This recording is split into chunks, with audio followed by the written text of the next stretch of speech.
नमस्कार, जय हिंद जय भारत में प्रशिक्षक ओपी जायसवाल, निःशुल्क physical training centre Indore Madhya Pradesh से।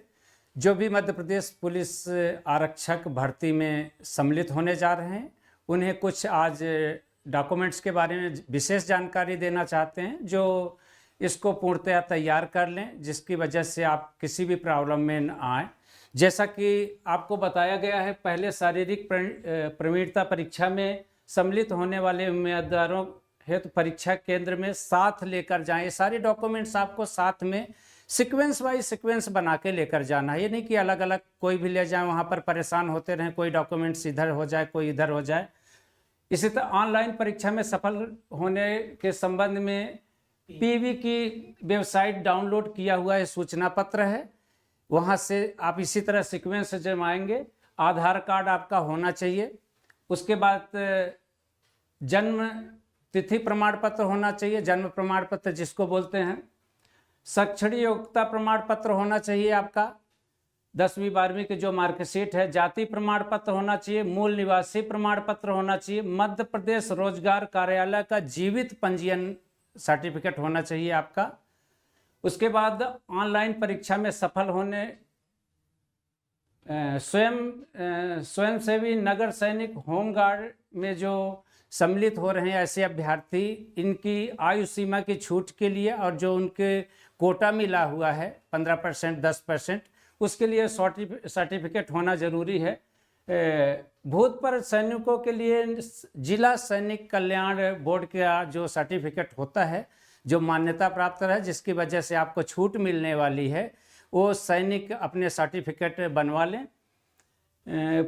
पूर्व से जो शासकीय सेवा में कार्यरत हैं ऐसे अभ्यर्थी जो एसएफ में हैं या फिर जीआरपी में हैं, वो पहली बार सम्मिलित होना चाह रहे हैं कि फिर से हम सर्टिफिकेट लगाकर जिला बल में सम्मिलित हो जाएं और उसमें एक जिला बल में भर्ती हो जाए। उनके लिए एक सर्टिफिकेट अनापत्ति प्रमाण पत्र बनता है, आपके विभाग से ही बनेगा, उसको बनवा लीजिए। अंतरजातीय विवाह से अगर आपने किया है तो उसका भी सर्टिफिकेट होना जरूरी है। विक्रम पुरस्कार या राष्ट्रीय अंतर्राष्ट्रीय स्तर पर आप खेलों के क्षेत्र में या एकलव्य अवार्ड प्राप्त करें हैं, उसका भी आपके पास सर्टिफिकेट होना चाहिए। महिला अभ्यर्थियों के लिए उनके बच्चों का प्रमाण पत्र होना चाहिए, 2 बच्चों से ज़्यादा नहीं होना चाहिए, ध्यान रखिएगा। और बच्चों का भी प्रमाण पत्र होना चाहिए। साथ ही विधवा, विधुर, परित्याज्या अगर आप हैं तो उसके सभी सर्टिफिकेट आप लेकर के जाएं। इसकी वजह से आपको जो 2%, 3% का कोटा मिल रहा है, उस सर्टिफिकेट के बाद ही आपको मिलेगा। साथ ही अनुविभागीय अधिकारी, तहसीलदार द्वारा जारी EWS प्रमाण पत्र होना चाहिए। ओबीसी, SC, ST वर्ग के अभ्यर्थियों के लिए अगर यात्रा भत्ता चाहिए, अगर किराया चाहते हैं तो उसका भी आपको सर्टिफिकेट लगाना पड़ेगा, जिससे आने जाने का जो आपने व्यय किया है उसका प्रतिभूति हो सके। उसके बाद समस्त अभ्यर्थी दस्तावेज उपरोक्त क्रमानुसार जिस तरह से बताया गया है, सीक्वेंस आपके बोर्ड में बताए हैं, उसी तरह से क्रमशः लगा लें। उसके बाद नया फोटो जब आप फॉर्म भर रहे हैं ना, उस समय का जो फोटो आप लगाए थे वही फोटो कम से कम आप 12 कॉपी अपने साथ में रखें।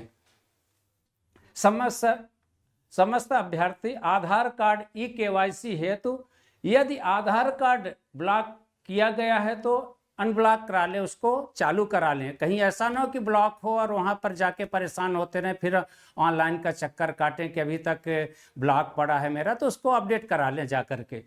चलिए, कुछ आपको विशेष जानकारी अब देना चाहते हैं इसी संबंध में जो अभी तक आपको डिटेल बताए हैं। अभी तक जो आपको जानकारी संपूर्ण दी गई थी, अब सावधानियां क्या करना है आपके लिए।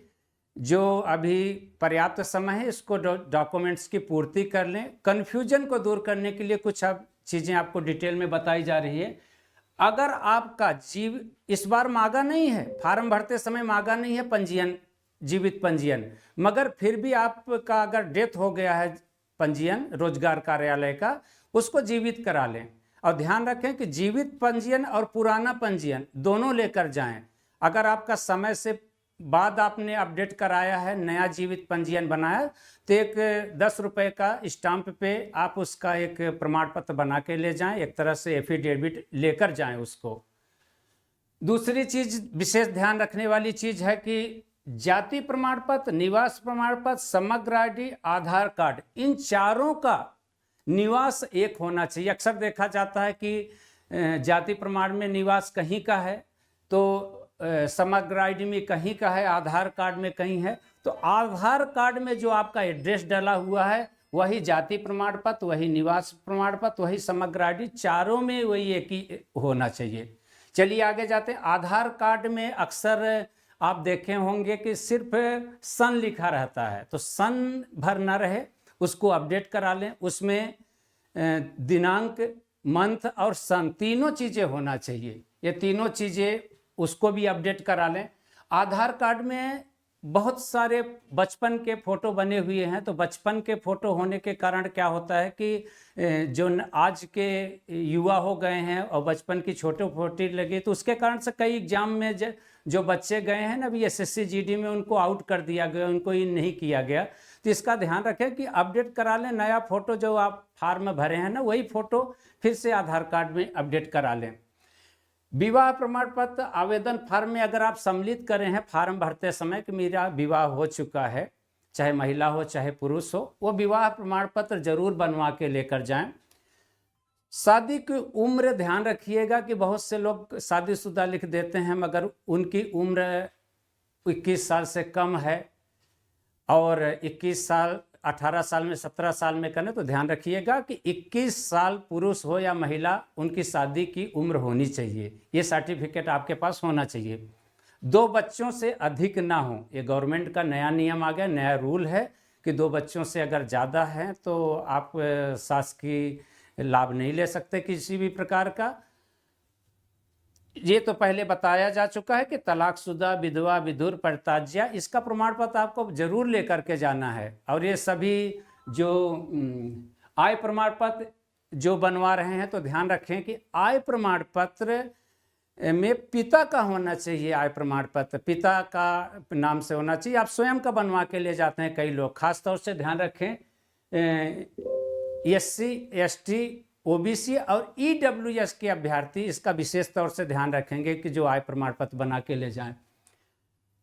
इस तरह से आप 10वीं 12वीं की मार्कशीट जो ले जाते हैं, मार्कशीट के साथ साथ में आप उसकी एक, अगर ग्रेजुएट हैं तो डिग्री भी होना चाहिए। आपकी डिग्री आपका जो उसके, जैसे हम ग्रेजुएशन कर रखे हैं, हालांकि सर्टिफिकेट ग्रेजुएशन का उसमें नहीं लग रहा, फिर भी अगर ग्रेजुएट हैं तो आप मार्कशीट के साथ साथ आपकी डिग्री होना चाहिए कि मैं BA, BSc, BCom जो भी हैं उसका संपूर्ण दस्तावेज आपको रखना है।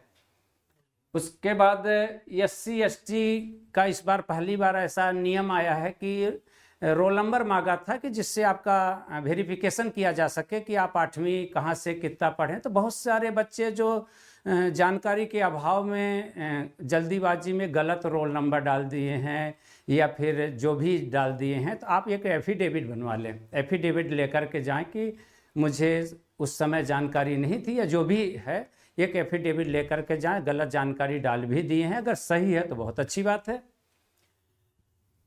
अस्थायी निवास प्रमाण पत्र अगर आपका नहीं बना है तो आप 181 पर जाके तुरंत बनवा सकते हैं।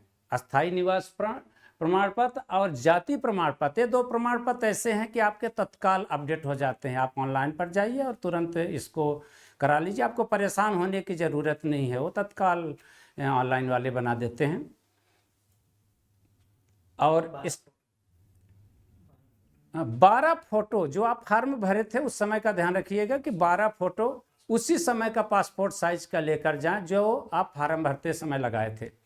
आप ये संपूर्ण जानकारी आप खास तौर से जो दी गई है उसको अच्छी तरह से समझ लें, जान लें, क्योंकि आपके पास पर्याप्त समय है।